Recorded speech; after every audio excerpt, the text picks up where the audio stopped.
எங்க குடி போனாலும் இந்த 3 பொருளை தப்பி தவறி கூட எடுத்துட்டு போகாதீங்க.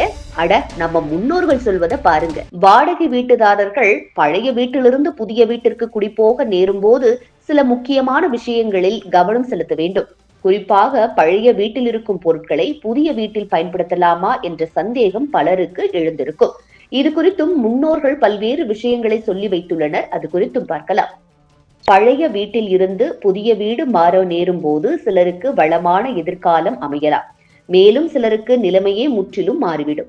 எனவே வாஸ்து அமைப்புகளில் சற்று கவனம் செலுத்த வேண்டியிருக்கிறது. கிழக்கு அல்லது வடக்கு திசையில் அலமாரிகளில் கனமான பொருட்களை வைக்க வேண்டாம்.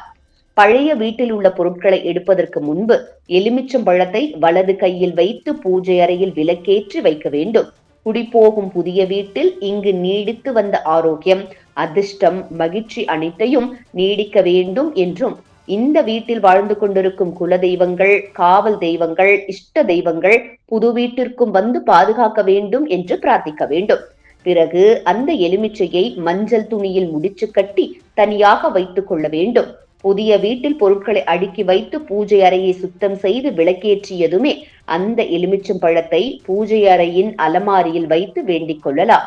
இதனால் அங்குள்ள காவல் தெய்வங்கள் இந்த வீட்டிலும் உங்களை காக்கும்.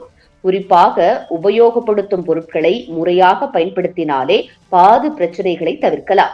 அந்த வகையில் பழைய வீட்டை காலி செய்யும் போதே தேவையில்லாத பொருட்கள், உபயோகமில்லாத உடைந்த பொருட்களை நீக்கிவிட வேண்டும். அந்த வகையில் 3 முக்கிய பொருட்களை புதிய வீட்டிற்கு கொண்டு செல்லாமல் தவிர்ப்பது நல்லது. முதலாவதாக பழைய செய்தித்தாள்கள், பத்திரிகைகளை சேர்த்து வைக்கக்கூடாது. சிலர் சேமித்து வைத்து எடைக்கு போடுவார்கள் என்றாலும் அதை உடனே செய்ய வேண்டும். நீண்ட நேரம் பழைய குப்பைகள் வீட்டில் இருப்பது எதிர்மறை சக்தியை ஏற்படுத்தக்கூடும். இதில் பழைய கேலண்டர்களையும் சேர்த்து கொள்ளலாம். இதனையும் சரியான முறையில் நீக்கிக் கொள்ள வேண்டும். உடைந்த பொருட்கள், நெளிந்த பொருட்களை, உபயோகமில்லாதவைகளை பயன்படுத்தினால் அன்னபூர்ணி தேவி அத்தகைய வீட்டிற்கு தனது ஆசீர்வாதங்களை வழங்குவதில்லை.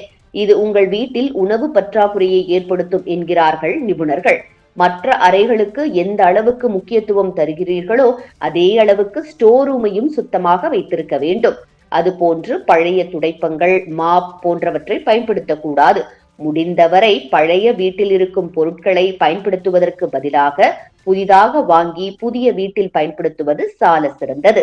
இது போன்ற முக்கிய நிகழ்வுகள், அரசியல் தகவல்களை ஆழமாக மாறுபட்ட கோணத்திலும் அறிந்து கொள்ள மறக்காமல் பாரத் மெயில் 24 பக்கத்தை பின்பற்றிக் கொள்ளுங்கள். உங்கள் ஒவ்வொரு ஆதரவும் இது போன்ற பல நிகழ்வுகளின் பின்னணியை அறிய உதவும்.